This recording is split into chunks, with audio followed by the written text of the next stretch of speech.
మలేషియాలో ఘోర ప్రమాదం చోటు చేసుకుంది. క్వాంటన్లో యుద్ధ విమానం కూలిపోయింది. టేకాఫ్ సమయంలో ఒక్కసారిగా మంటలు వ్యాపించి పేలుడు సంభవించింది. పారాచూట్తో ఇద్దరు పైలట్స్ బయటపడ్డారు. వైద్య పరీక్షల కోసం వాళ్ళని ఆసుపత్రికి తరలించారు. పూర్తిగా ఆ యుద్ధ విమానం తగలబడిపోయింది. మలేషియాలో ఘోర విమాన ప్రమాదం చోటు చేసుకుంది. క్వాంటన్లోని సుల్తాన్ అహ్మద్ షా విమానాశ్రయంలో టేకాఫ్ అవుతున్నటువంటి సమయంలో మలేషియా రాయల్ ఎయిర్ ఫోర్స్కు చెందిన హార్నెట్ యుద్ధ విమానం ఒక్కసారిగా మంటలు చిక్కుంది. విజువల్స్లో మీరు చూస్తున్నారు. అలా టేకాఫ్ అయిందో లేదో ఒక్కసారిగా మంటలు వ్యాపించాయి. ఇంజిన్ పూర్తిగా మంటల్లో చిక్కున్న పరిస్థితి కనిపిస్తోంది.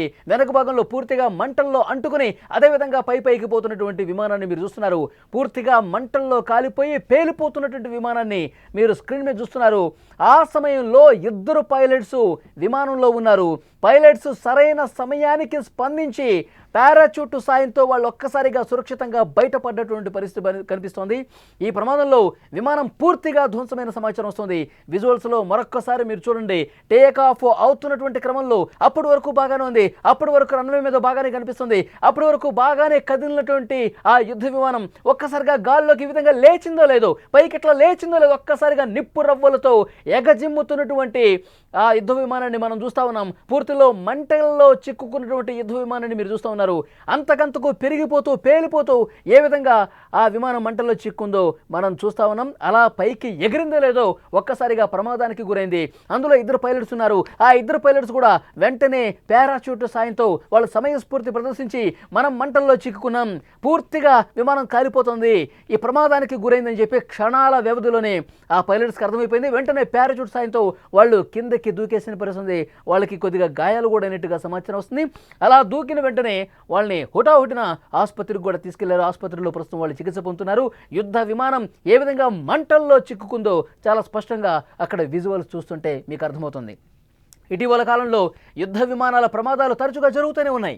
నిన్న మొన్నటి వరకు సురక్షితం అని భావించిన యుద్ధ విమానాలు కూడా అసలు ఈ యుద్ధ విమానాలతో ఎలాంటి ఇబ్బంది లేదు, అసలు ఈ యుద్ధ విమానాల్లో ఎలాంటి సాంకేతిక లోపాలు రాలేదు, అసలు ఈ యుద్ధ విమానాలు పేలిన చరిత్రే లేదు అని అనుకున్నటువంటి సేఫెస్ట్ యుద్ధ విమానాలు కూడా ఇప్పుడు ప్రమాదం బారిన పడి ప్రపంచాన్నే ఆందోళనకు గురి చేస్తున్నటువంటి పరిస్థితి ఉంది.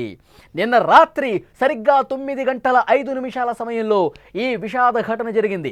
విమానం టేకాఫ్ కోసం రన్వేపై వేగంగా కదులుతున్న సమయంలో ఒక్కసారిగా ఈ విమానం వెనుక భాగం నుంచి మంటలు వచ్చాయి. ఆ తర్వాత అగ్నిగోళంలాగా మారిపోయి విమానం మొత్తం ఆ మంటలు వ్యాపించి పేలిపోయిన పరిస్థితి ఉంది. ఈ ప్రమాదం జరిగిన వెంటనే రాయల్ మలేషియన్ ఎయిర్ ఫోర్స్ పూర్తిగా అప్రమత్తమైంది. తక్షణ చర్యలు తీసుకున్నట్లుగా ఒక ప్రకటనలో కూడా తెలియజేసింది. ఈ ఘటనకు సంబంధించిన వీడియోలు ప్రస్తుతం సోషల్ మీడియాలో వైరల్ అవుతున్నాయి.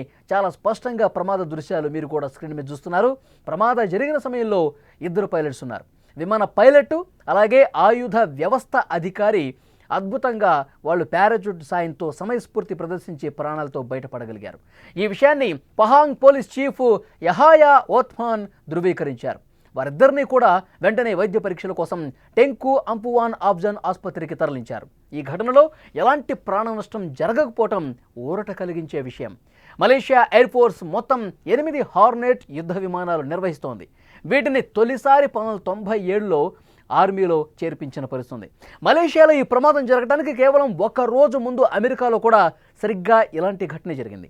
యుఎస్ నేవీకి చెందిన సూపర్ హార్నెట్ యుద్ధ విమానం వర్జీనియా తీరంలో సముద్రంలో కూలిపోయింది. స్ట్రైక్ ఫైటర్ స్క్వాడ్రన్ 83కి చెందిన ఈ విమానం శిక్షణ విమానంలో భాగంగా గగనంలోకి వెళ్ళింది. మొన్న ఉదయం అంటే బుధవారం రోజు 10 గంటల సమయంలో ఉదయం పూట ఈ ప్రమాదం జరిగింది. పైలట్ అప్రమత్తమై జెట్ నుంచి బయటకు దూకేశాడు. వెంటనే శోధన బృందాలు రంగంలోకి దిగి పైలట్ను సురక్షితంగా రక్షించిన పరిస్థితుంది. వైద్య పరీక్షల కోసం ఆసుపత్రికి తీసుకెళ్లారు. నేవీ ప్రతినిధి లెఫ్టినెంట్ జాకీ పరాషర్ ఈ విషయాన్ని ధృవీకరించిన పరిస్థితుంది. ఇక విమాన ప్రమాదాల గురించి మనం మాట్లాడుకోవాలి. ప్రపంచవ్యాప్తంగా తీవ్ర ఆందోళనకు గురి చేస్తున్నటువంటి పరిస్థితి ఉంది. ఈ ప్రమాదాలు కేవలం సాంకేతిక లోపాల వల్లనా, లేదంటే మానవ తప్పిదాల నిర్వహణ లోపాల వల్ల, ఏదైనప్పటికీ కూడా భయం గుప్పిట్లో పైలట్లు ఉన్నటువంటి సిచ్యువేషన్ ఉంది. ఈ నేపథ్యంలో విమాన ప్రయాణాలు సురక్షితంగా ఉండాలంటే ప్రతి విమానాన్ని ఎప్పటికప్పుడు క్షుణ్ణంగా తనిఖీ చేయాల్సిన అవసరం ఉంది. ఏ చిన్న లోపం ఉన్నా దాన్ని వెంటనే సరిదిద్దాల్సిన అవసరం ఉంది. సాంకేతిక లోపాలు లేకుండా చూసుకోవాల్సిన బాధ్యత అక్కడ నిర్వాహకుల మీద ఉంది. పైలట్లకు శిక్షణ విషయంలో రాజీ అసలు పడకూడదు. అత్యాధునిక సాంకేతిక పరిజ్ఞానంపై వారికి నిరంతర శిక్షణ ఇవ్వాలి. అత్యవసర పరిస్థితుల్లో ఎలా వ్యవహరించాలో వారికి పూర్తిగా అవగాహన ఉండాలి. అందుబాటులో ఉన్న ఏఐ టెక్నాలజీని ఉపయోగించుకోవాలి. ఏఐ ఆధారిత వ్యవస్థలు, మెరుగైన సెన్సార్లు ఏర్పాటు చేసుకోవాలి. ప్రమాదాలు ముందుగానే గుర్తించి హెచ్చరికలు జారీ చేసే విధంగా దాన్ని అప్డేట్ చేసుకోవాల్సినటువంటి అవసరం ఉంది. అప్పుడు మాత్రమే ఏ చిన్న కదలిక వచ్చినా, ఏ చిన్న లోపం కనిపించినా దాన్ని సరిదిద్దే అవకాశం ఉంటుంది. సమయానికి అనుగుణంగా దాన్ని ముందుకు తీసుకెళ్లే అవకాశం ఉంటుంది. సో డెఫినెట్గా విమాన ప్రమాదాలు భయాన్ని కలిగిస్తున్నటువంటి సిచ్యువేషన్ ఉంది. ఎప్పుడైతే అహ్మదాబాద్ విమాన ప్రమాదం జరిగిందో 280 మందిని పొట్టను పెట్టుకున్న పరిస్థితుంది. ఇంకా ఆ ప్రమాదం మన కళ్ళ ముందు మెదులుతూనే ఉంది. ఆ విషాదం తాలూకు ఛాయలు ఇంకా వీడిపోయిన పరిస్థితి లేదు. ఆ తర్వాత ఎన్నో విమాన ప్రమాదాలకు సంబంధించిన సంకేతాలు ఇచ్చాయి. చిన్న చిన్న లోపాలు కనిపిస్తే చాలు వెంటనే టేకాఫ్ అయిన వెంటనే మళ్ళీ సురక్షితంగా సేఫ్ ల్యాండ్ చేసిన పరిస్థితి. రిస్క్ తీసుకోవట్లా. సో కాబట్టి డెఫినెట్గా విమాన ప్రమాదాలు మళ్ళీ జరగకుండా ఉండాలంటే ప్రయాణికుల భద్రత ముఖ్యం. అలాగే ఇలాంటి యుద్ధ విమానాల్లో పైలట్లు కూడా ముఖ్యం. ఎందుకంటే యుద్ధాలు చేసేది వాళ్ళే. కాబట్టి ప్రమాదాలు జరగకుండా ఉండాలంటే ఏం చేయాలో, ఎలాంటి పటిష్టమైన భద్రతా వ్యవస్థ ఉండాలో దాన్ని ఏర్పాటు చేసుకోవాల్సిన అవసరం ఉంది అని ఇలాంటి ప్రమాదాలు మళ్ళీ రుజువు చేస్తున్నటువంటి పరిస్థితి ఉంది.